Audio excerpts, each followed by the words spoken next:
現在請各位站立，行政長官進入會議廳。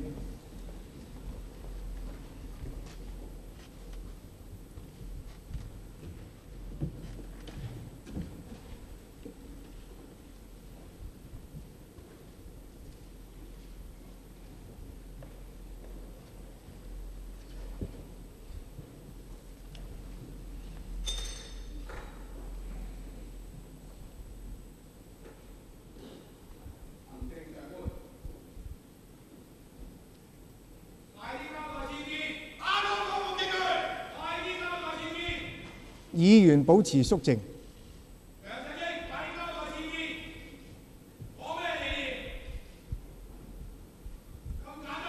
議員如果再違反議事規則，我係要命令你離開會議廳。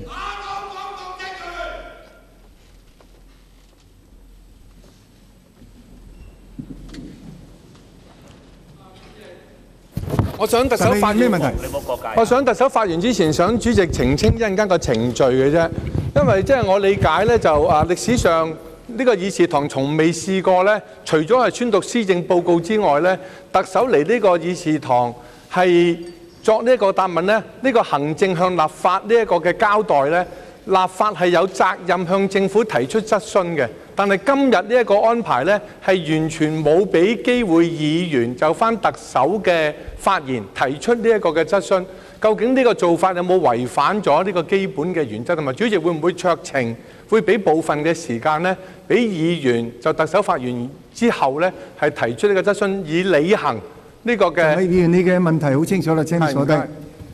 陳議員，你對本會嘅你正話所講嘅歷史嘅記憶係錯誤嘅。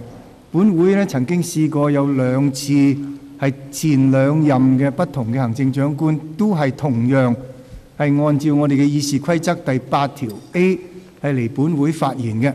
按照呢個議事規則咧，按照8A 所舉行嘅行政長官嚟本會發言咧不作答問。大家亦都已經收到通知，行政長官咧將會喺11月1日係嚟到本會出席一個答問會嘅。議員如果就行政長官一陣間嘅發言嘅內容或者任何其他政府嘅工作有問題嘅話，可以喺答問大會上面提出。請你坐低。我哋唔滿意今日嘅安排，人民力量就翻呢一段嘅程序呢，我哋係抗議離場，抗議特首，抗議佢唔作呢一個嘅答問，滾蛋，梁振英滾蛋！